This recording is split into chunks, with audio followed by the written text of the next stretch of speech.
Couples जो हैं वो without any protection, any contraceptive sexual intercourse कर रहे हैं, फिर भी वो अनएबल टू बेयर चाइल्ड, तब भी वो बच्चा पैदा नहीं करवा रहे हैं। ये जो इनफर्टिलिटी है वो किन रीज़न से होती है? एक तो देखो फिजिकल रीज़न से होती है, कॉन्जेनिटल डिजीज हो तो, इम्यूनोलॉजिकल और फिजियोलॉजिकल साइकोलॉजिकल रीज़न से होती है। फिजिकल मीन अगर आपके रिप्रोडक्टिव ऑर्गन्स जो हैं उनकी फिजिकल स्टेट जो है वो डिस्टर्ब्ड है, वो फंक्शनल नहीं है, ठीक है।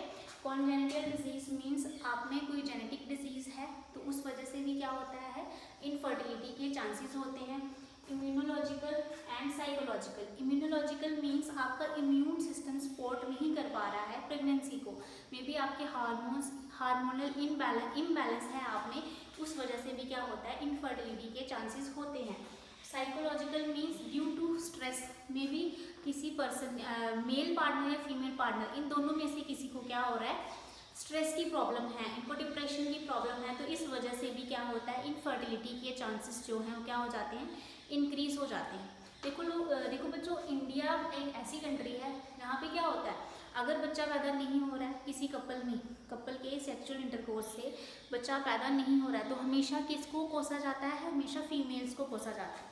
लेकिन अगर आप कभी चेकअप करवाएं या ट्रीटमेंट के लिए जाएं तो मोस्ट ऑफ द डिफेक्ट किस में आता है, मेल पार्टनर में आता है, ठीक है।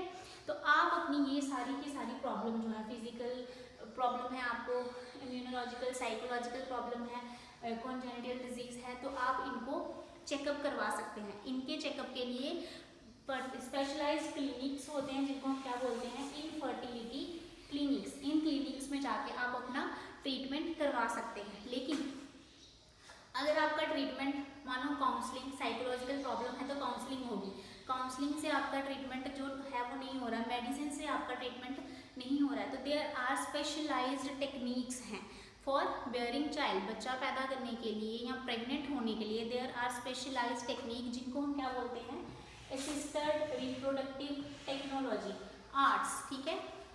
तो इसमें जो पहली टेक्निक है वो है in vitro fertilization. In vitro का सिंपल मीनिंग है outside the body, outside body.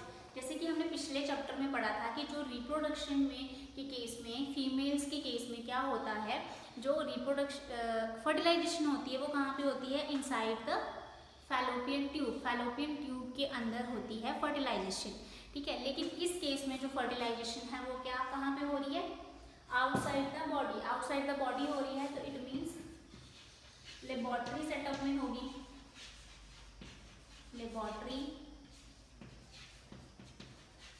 Setup. तो लैब में क्या किया जाता है, same to same human body, female body की तरह उनको कंडीशंस प्रोवाइड की जाती हैं फॉर फर्टिलाइजेशन, ठीक है। तो इस टेक्निक को कॉमनली हम क्या बोलते हैं, test tube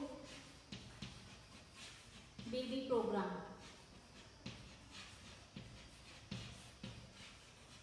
test tube baby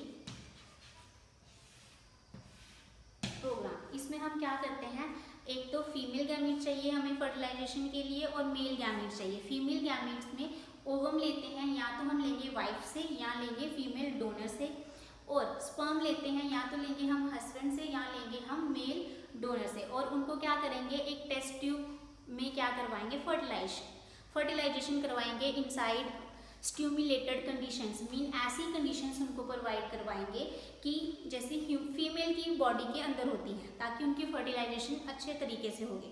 अब देखो फर्टिलाइजेशन हो गई, अब हमें उस जाइगोट को या एम्ब्रियो को ट्रांसफर करना है, तो fertilization followed by embryo transfer, that is ET. तो एम्ब्रियो ट्रांसफर हम कैसे करते हैं, ये भी हम दो तरीकों से कर सकते हैं।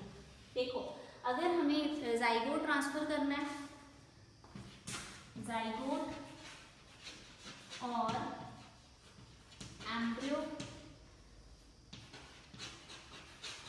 ट्रांसफर करना है, एम्ब्रियो कौन से स्टेज पे होना चाहिए, लेस देन या तो 8 ब्लास्टोमर की स्टेज पे होना चाहिए या लेस देन 8 ब्लास्टोमर की स्टेज पे, 8 ब्लास्टोमर्स अप टू, ठीक है, अप टू 8 ब्लास्टोमर की स्टेज पे है। या जाइगोट को अगर आप ट्रांसफर कर रहे हो तो उसको आप कहाँ पे करोगे, फैलोपियन ट्यूब में। तो इस टेक्निक को हम बोलते हैं जाइगोट इंट्राफैलोपियन ट्यूब, क्योंकि ट्रांसफर आप कहाँ पे कर रहे हो, F that is fallopian tube में, ठीक है। अब देखो आपका जो एम्ब्रियो है वो क्या है, मोर देन 8 ब्लास्टोमर की स्टेज पे है, मोर देन 8 ब्लास्टोमर्स की स्टेज पे है, ठीक है। अगर वो 8 ब्लास्टोमर की स्टेज पे है, मतलब कि 8 से ज़्यादा ब्लास्टोमर्स हैं, तो हम उसकी ट्रांसफर कहाँ करवाएंगे, यूट्रस में। तो इसे हम बोलते हैं intra uterus uterine transfer, you for uterus, ठीक है। जब इनकी एम्ब्रियो की ट्रांसफर होगी inside the female body, it means अब क्या है, उसको वो नेचुरल एनवायरनमेंट मिलेगा, उसकी फर्दर डेवलपमेंट होगी जैसे नॉर्मल प्रेगनेंसी में होती है। तो नेक्स्ट आपका इसमें जो है वो है इन विवो फर्टिलाइजेशन। तो in vivo fertilization, in vivo, vivo का, इन विवो का लिटरल मीनिंग होता है इनसाइड, इन साइड। तो फर्टिलाइजेशन है, इट मीन्स जो फर्टिलाइजेशन ऑफ गैमीट्स हो रही है inside the body of the female हो रही है। इस टेक्निक में आगे फर्दर 3 टेक्निक्स आती हैं। First one is gift, second one is ICSI and third one is artificial insemination. तो फर्स्ट टेक्निक है गिफ्ट, गैमीट इंट्राफैलोपियन ट्रांसफर। ये किस केस में होती है, जब प्रॉब्लम किस में है, फीमेल में है, जहाँ तक वो ओवम प्रोड्यूस ही नहीं कर पा रही है, ठीक है, या उसका ओवम जो है वो फंक्शनल नहीं है। तो हम क्या करते हैं, फीमेल डोनर से क्या लेंगे, ओवम लेंगे और उसको कहाँ पे इम्प्लांट करवाएंगे, फैलोपियन ट्यूब में। देखो फीमेल का जो रिप्रोडक्टिव ट्रैक है कुछ ऐसा होता है ना, तो ये फैलोपियन ट्यूब है, तो डायरेक्टली यहाँ पे ओवम को हम क्या करवा देंगे, ट्रांसफर करवा देंगे, और उसके बाद जो प्रोसेस होगा that will be the normal process, ठीक है। नेक्स्ट है आपका ICSI, इंट्रासाइटोप्लाज्मिक स्पर्म इंजेक्शन। नाम से ही क्लियर हो रहा है, नाम से क्या क्लियर हो रहा है, स्पर्म के इंजेक्शन, स्पर्म को इंजेक्ट करवा रहे हैं। तो प्रॉब्लम किस में होगी, मेल में। क्या प्रॉब्लम होगी मेल में, कि स्पर्म की मोटिलिटी नहीं है, लेस मोटिलिटी, ठीक है। वो इंसेमिनेट तो कर रहा है सीमन इनटू द वेजाइना, लेकिन उसके जो स्पर्म है वो ओवम तक नहीं पहुंच रहे हैं due to less sperm motility. इस केस में क्या किया जाता है, स्पर्म को लेके, हस्बैंड से लेके स्पर्म को क्या किया जाता है, डायरेक्टली ओवम में इंजेक्ट किया जाता है। इनसाइड द फैलोपियन ट्यूब में होगा ओवम, और डायरेक्टली वहां पे जाके उसको इंजेक्ट कर दिया जाएगा। नेक्स्ट है आपकी आर्टिफिशियल इंसेमिनेशन, AI। तो यहाँ वर्ड से पता चलेगा, इंसेमिनेशन मीन जो कौन करता है इंसेमिनेशन, मेल पार्टनर करता है। तो प्रॉब्लम किसमें होगी, मेल पार्टनर में होगी। या तो क्या होगा, स्पर्म काउंट कम होगा सीमन में, या क्या होगा, unable to inseminate, unable to inseminate. जो मेल पार्टनर है वो फीमेल की बॉडी में इंसेमिनेट नहीं कर पा रहा है। वो किस वजह से हो जाता है, मे बी पेनिस इरेक्शन की प्रॉब्लम होगी। स्पर्म काउंट कम है, मीन सीमन में स्पर्म का जो काउंट, जो अमाउंट है वो कम है, वहाँ तक ओवम तक कोई भी स्पर्म पहुँच ही नहीं पाता। इस केस में हम क्या करते हैं, किसी मेल डोनर से या हस्बैंड से स्पर्म को लेके डायरेक्टली या तो यूट्रस में उनको ट्रांसफ़र करेंगे, या फिर क्या करेंगे, वेजाइना से ट्रांसफ़र करेंगे। वेजाइना में ट्रांसफ़र किया तो फिर वो वहाँ से मूव करके ओवम तक पहुँच जाएंगे, यूट्रस में किया तो वहाँ से मूव करके भी क्या करेंगे, वो ओवम तक पहुँच जाएंगे, ठीक है। तो इस टेक्निक को हम बोलते हैं इंट्रा यूटराइन इंसेमिनेशन, ठीक है।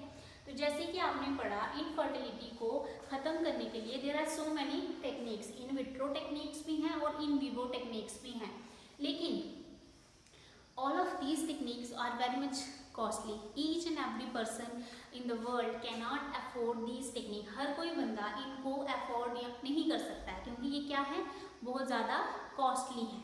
Moreover, there are so many social issues हैं, ethical issues हैं या religious, लोगों को ये techniques जो हैं वो फॉलो नहीं कर पाते, मे बी उनके घर वाले नहीं मानते, या उनके रिलीजन में कुछ ऐसा है कि वो इनको फॉलो नहीं कर पाते। तो देखो हमारा अल्टीमेट एम क्या है कि इनफर्टिलिटी को ख़त्म करना है, टू हैव चिल्ड्रन, बच्चे चाहिए। तो इंडिया जैसे कंट्री में इतने अनाथालय हैं, ऑर्फनेजेस हैं जहाँ पे बच्चों की प्रॉपर केयर नहीं हो रही और वो मैच्योरिटी से पहले ही मर रहे हैं। तो आप क्या कर सकते हो, और इंडिया में लीगल भी है कि आप बच्चों को अडॉप्ट कर सकते हो, तो आप उन अनाथालयों से बच्चों को अडॉप्ट कर सकते हैं। दोनों का बेनिफिट है, पेरेंट्स को बच्चा मिल जाएगा और बच्चे को पेरेंट्स उसकी प्रॉपर केयर होगी और एक अच्छी लाइफ को स्पेंड कर सकेगा। सो इस टॉपिक के साथ ही बच्चों आपका जो चैप्टर है रिप्रोडक्टिव हेल्थ वो खत्म होता है। Thank you.